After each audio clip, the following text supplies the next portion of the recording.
Tonight's story isn't about a missile or a battlefield. It's about money, specifically the currency that powers the global oil market.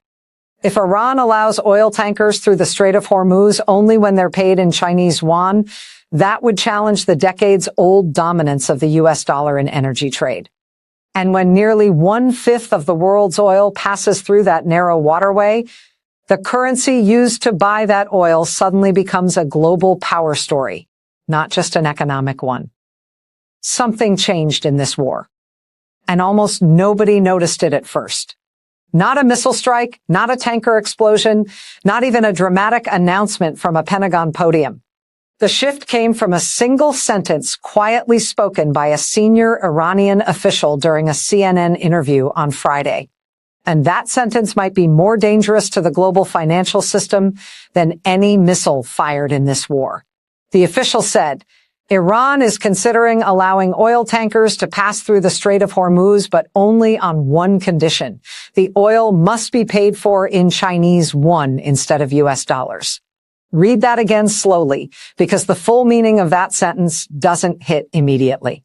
The Strait of Hormuz carries nearly 20% of the world's daily oil supply. It is the most critical energy choke point on the planet, and for the last 14 days of this conflict.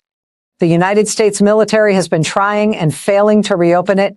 Tanker captains were even urged by Donald Trump to show courage and sail through. Yet, the passage stayed effectively closed. Now suddenly, Iran is offering to open it again. But the price is not a ceasefire.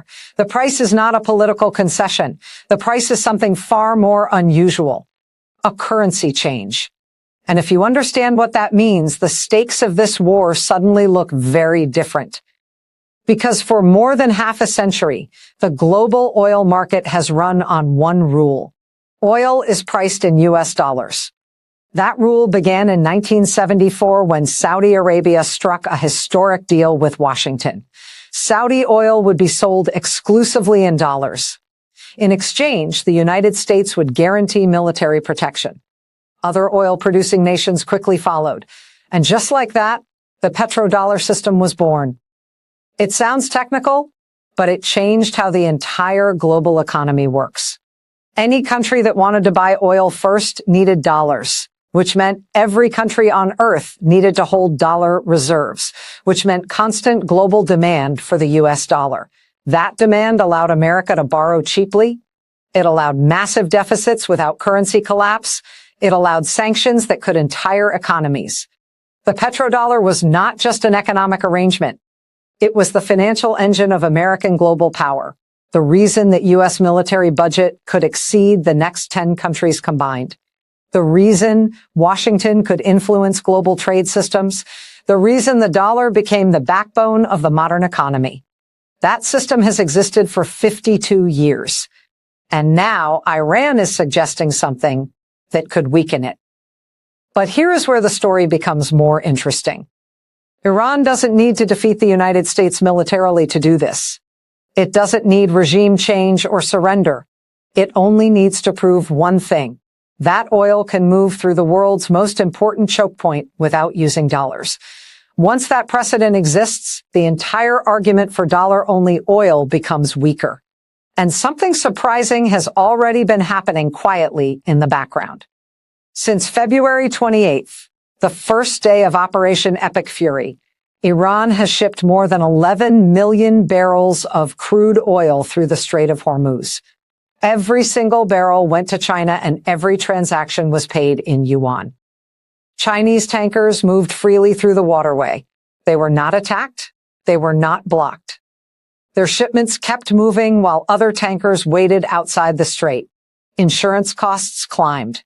Cargo sat idle. Global markets watched nervously. In other words, two different systems were already operating at the same time. UN tankers moving, dollar tankers stuck. And that quiet division has been happening for 2 weeks, which means Friday's announcement was not really a new threat. It was something else. It was Iran formalizing what was already happening and asking the world whether it wants to make that system permanent. Earlier this week, the United States bombed Car Island, Iran's main oil export hub. The facility handles roughly 90% of Iranian crude exports. Washington presented the strike as proof of control, but Iran adapted within 48 hours. Tankers were redirected to the Jazz terminal on the Gulf of Oman, south of the Strait of Hormuz, bypassing the choke point entirely for Iran's own exports. Yet the choke point remained closed for everyone else, which means the military target was hit. But the economic leverage survived and the negotiating position remained exactly the same. The strait opens. When the currency changes, suddenly the war looks less like a military confrontation and more like a financial turning point. Oil markets are already reacting.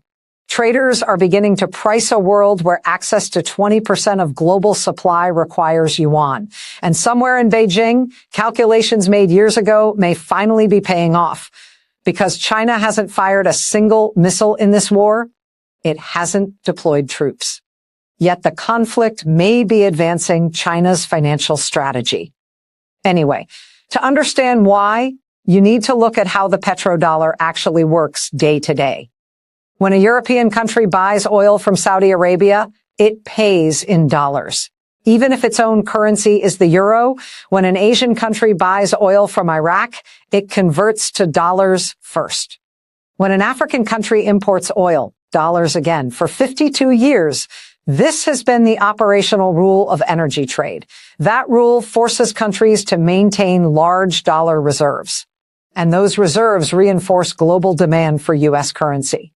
But imagine what happens if the Strait of Hormuz begins accepting Yuan instead. Countries that depend on Gulf oil would start accumulating Yuan reserves. Slowly, the operational demand for dollars decreases. As demand falls, pressure on the dollar increases, borrowing costs rise, and maintaining global military infrastructure becomes more expensive. That matters because the United States maintains around 800 military bases across the world. A defense network funded by the financial advantages, the dollar system. Now consider another detail that often goes unnoticed. China has been building an alternative payment network for years. It's called CIPS, the Cross-Border Interbank Payment System. In 2025 alone, it processed transactions worth roughly $245 trillion in UN-denominated trade. That was a 43% increase from the previous year, which means the infrastructure for UN-based trade already exists. Iran's proposal could accelerate its global adoption dramatically. Beijing didn't start this war, but the conditions now favor its long-term strategy. For years, China quietly bought Iranian oil in yuan.